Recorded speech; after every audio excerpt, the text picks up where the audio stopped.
আসসালামু আলাইকুম গাইস। তো আমি পটল নিয়ে আসছি, আজকে পটলের রেসিপি দেখাবো, পটল ভর্তা।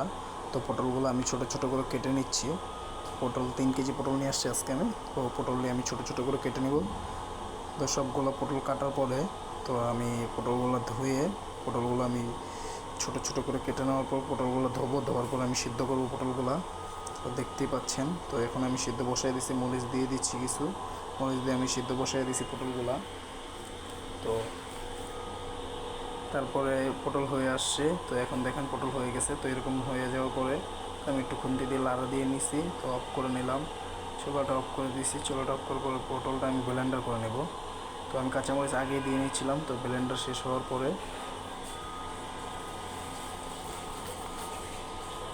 তো ব্লেন্ডার হয়ে গেছে আমার সব। ব্লেন্ডার হওয়ার পর আমি পটলটা বসায় দেবো এখন। তো আমার প্রায় পটল হয়ে গেছে। তো এই কাজ আমি তেল আর পেঁয়াজ দিয়ে দিয়েছি। তো আমার পটল প্রায় হয়ে আসছে। তো শুকনো মরিচ রেখেছি, শুকনো মরিচ আমি দেবো। তো আমার পটল ভর্তাটা যদি ভালো লেগে থাকে লাইক, সাবস্ক্রাইব, শেয়ার করে দেবেন। তো আমি পটল ঢেলে দিচ্ছি। তো পটল এখন লাড়া দিব আমি, পটল ঢেলে দিয়ে। তো দেখেন কি সুন্দরভাবে পটলটা ঢেলে দিলাম। তো পটল এখন লাড়া দেবো।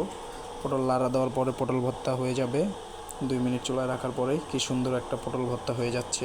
খুবই টেস্টিকর, খুবই টেস্ট হবে খাওয়ার জন্য। তো আপনারাও বাসায় ট্রাই করবেন। যদি আমার ভিডিও ভালো লেগে থাকে তো লাইক, সাবস্ক্রাইব করবেন।